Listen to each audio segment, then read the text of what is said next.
YouTube? Shoki here with a review of the Power Rangers Ninja Steel DX Rumble Tusk Megazord. So yeah, this is, as you can see, the Elephant Zord from Ninja, well, Pound Model from Ninja, the Elephant Zord here, but, the only way to get the Elephant Zord is to buy this, and this is a full Megazord, repainted already. That's right, we're already with the repaints of the Megazords for the Ninja Steel line. So it is a little bit disappointing that this is the only way to get the Elephant Zord right now, but you do get a full-on Megazord with it instead of just the Elephant, so that could be a selling point to kids. There's a couple reasons why they did this, and I'll touch upon the whys and the hows toward the end of the video, because right now I want to focus on the toy itself. Of course, this was available at Toys R Us for $34.99, and that should be the price at most major retailers. But like I said before, this is a full repaint of the Ninja Steel Megazord, minus the Dragon Zord, minus the Dragon's wings, and minus the Red Robo Zord, or whatever they're calling it, and the Elephant Zord added in its place. So, without further ado, let's go ahead and get this open and take a look. Alright, and here is the DX Rumble Tusk Megazord, and I actually like this little freak a lot more than I thought I was going to.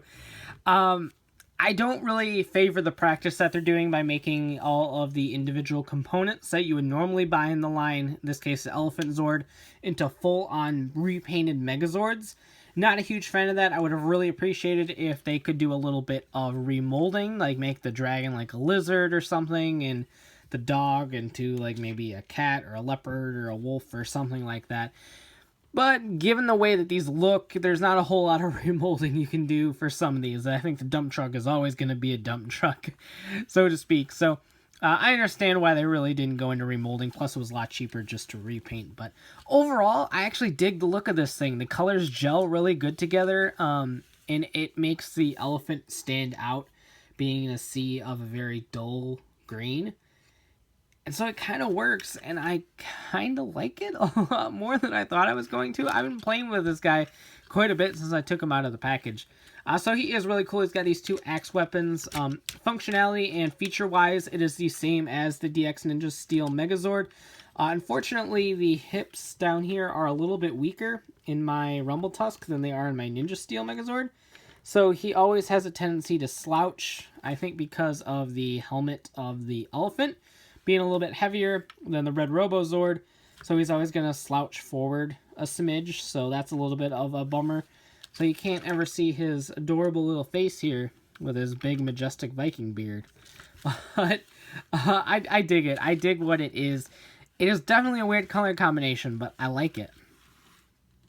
It's weird. I was expecting to hate this, hate the practice, hate everything, but I actually like this guy quite a bit. So yeah, like I said, functionality wise, it is entirely the same as the Ninja Steel Megazord, so you get all that articulation and all that fun stuff thanks to the transformation, so you can actually get a cool pose, sort of.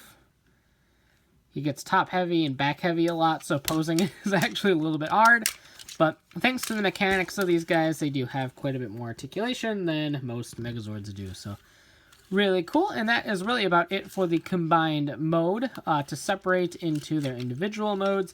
And yes, you can do the dragon mode with this one too, but given the fact it doesn't have a tail or wings, it's going to look really stupid, so I'm not even going to bother.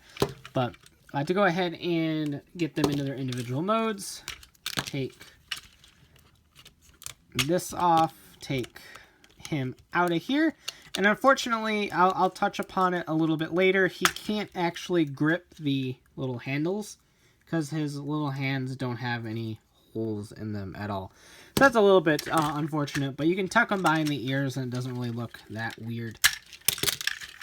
So get all those ports off there. As always with the dump truck, you just slide that through, pull out his little green wheels, and attach it, and there you go. There is the green looking dump truck, which actually I think looks pretty neat. I like the gold grill right here. It actually looks kind of cool. So we'll do the doggo next. Just kind of take him out. There is your silver and green Kodiak Zord, which looks pretty cool. The dragon is actually all set. Just fold down his arms. He has no sword, so he has no tail, and he has no wings, because this formation doesn't need them. in Shurikenjin Paon, the original Japanese. It didn't have the shield attached to the arm, and it obviously didn't use the sword, so this toy does not include them either, which is a little bit of a bummer because now he has no tail and no wings, so he just looks like, I'm not really sure, a very angry... I don't even want to say lizard, because lizards have tails, so I don't know what he is exactly anymore. But the train is now a very weird pukey green and orange train, but same features apply. You just kind of peg them together right here. And now you're left with these pieces. There's another piece right here. There we go. These pieces for the elephant. And the elephant's pretty interesting because it actually has two modes. Each of these additional Zords in the Ninja Steel line will have a robot mode as well as its normal like vehicle or animal mode. His robot mode involves taking the axes and putting them on his back here, and those will act as bazookas. Now you have a big old chunky elephant robot with bazookas on his shoulder, and he looks pretty cool, I'm not gonna lie. I like this one quite a bit. His head is a little bit more visible than in the Japanese version, so I appreciate that a smidge. But pretty cool. Obviously, as always with Bandai America products, he is missing a little bit of a paint. A little bit of paint applications, particularly a lot of the gold and stuff that is missing, but there's still a plethora of gold on this robot. So to get him into the elephant mode, you're actually going to take the shuriken, or the ninja star rather, that is actually a part of his transformation, and you plug it in right here, and then you take the elephant head, plug it into those ports right there, and then you have the front of the elephant. You're going to take the two axe weapons and put them together. They will peg in right there. Then this will peg in right there. And there you go. There is your Elephant Zord. And I like him quite a bit. He is always kind of my favorite of the Ninja line. He's probably going to be my favorite here. I don't know. I just like him. He's short. He's squat. He works. Does actually look like an elephant. So I dig that quite a bit. Movement-wise, you do have a little bit in the front legs right here because of the way the transformation works. But other than that, he doesn't really move. There's no tusk movement or ear movement, even though these are pliable rubbery plastic, so you can get a little bit of movement out of them. But yep, that is it. He does have his little head sticking out there, which is a little bit of an eyesore, but it is what it is. I like our little elephant friend. And this is really the only new part of this toy, which is kind of where a lot of the complaints come from, that you have to spend $35 to get this and then a bunch of repainted stuff. And this guy's even missing his tail and his wings. But that is because this guy uses a lot more plastic than the Red Robo Zord does. So they kind of had to cut that in order to make this guy feasible in the price point. I guess that's how this works for companies. I don't know. It's weird. Business is weird. But yeah, I can understand the complaints. I would have much rather just purchased this guy by himself for about $15 than having to buy all this for $35. But basically, while I transform this guy back into the Rumble Tusk Megazord, I will go into the hows and the whys. Basically, from what I understand from Bandai is the fact that the Zord toys very much shelf-formed during Dino Charge. They just weren't that popular, and kids gravitate more toward the actual Megazords because there's 5 components in one, and there's a lot more to do and a lot more to play with than there is in the actual individual Zords. Without the full Megazords, the individual Zords really don't do much of anything. And because of that, parents would much rather spend $35 and get a full Megazord that has 5 toys in it than spend $17 to get the actual just individual Zords that need another toy anyway to get it to work. And so that's why, in order to prevent a whole lot of shelf warming, they decided to pack the Zords in with stuff like this to hopefully make it sell better. So we'll see what actually happens. The test groups just kind of pointed towards Megazords being more popular. So that's where we are. So I'm expecting a lot less repaints of these guys and just more or less all the ones that are in show. And so we'll get a lot of Megazords this time around, but we won't have a flood of repainted Zords. So it's kind of a give or take.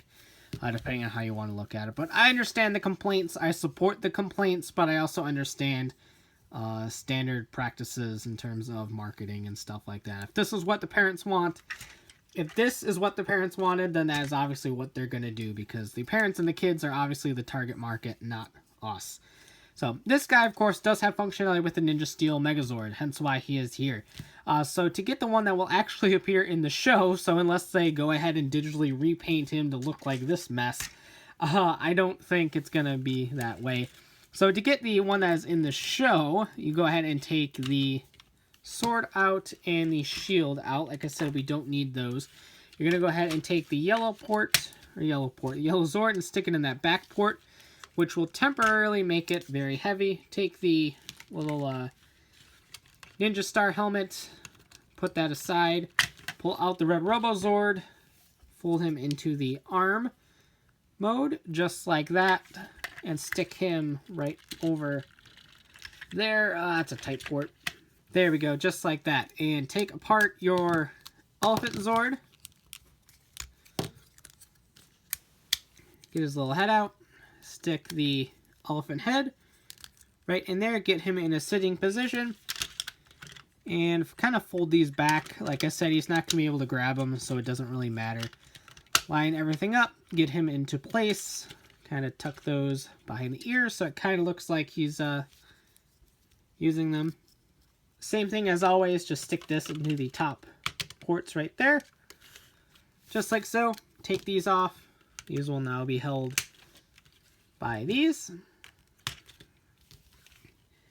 And now you have the actual Elephant Zord in the Ninja Steel Megazord as it will appear on the show. And yes, the suit in the show does have the yellow Zord sticking out of the back really awkwardly.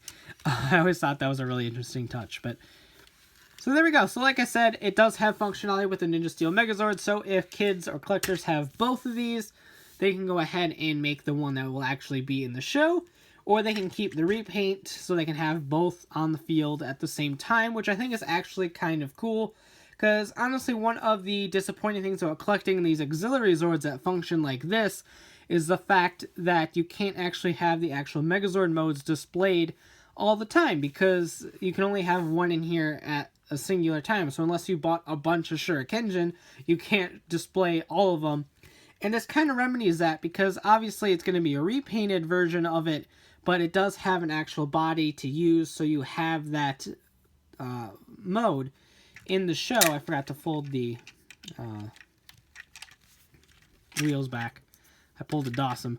But you actually have that now on your display, as opposed to just kind of being stuck with a little elephant on the ground. So it is something to keep in mind. I like that quite a bit about this.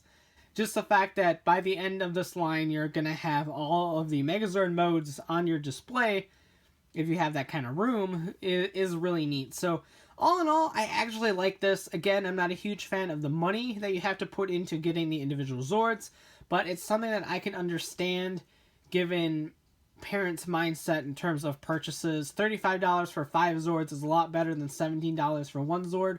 So I totally understand why they did this, despite the feedback from collectors being very, very negative. But I get it. I understand. Again, I'm not a huge fan of it, but the more time I spend with Rumble Tusk Megazord, the more I actually dig the repaint. I think it looks neat on a display. The colors actually work, oddly enough. It's kind of like a hunter Megazord. It reminds me of like hunting colors. So I like it a lot in that regard. It's just as fun as a Ninja Steel Megazord with a little bit of an edge, because I really like the Elephant Zord over the Red Ranger Zord quite a bit. So it's got a little bit of an edge in that regard.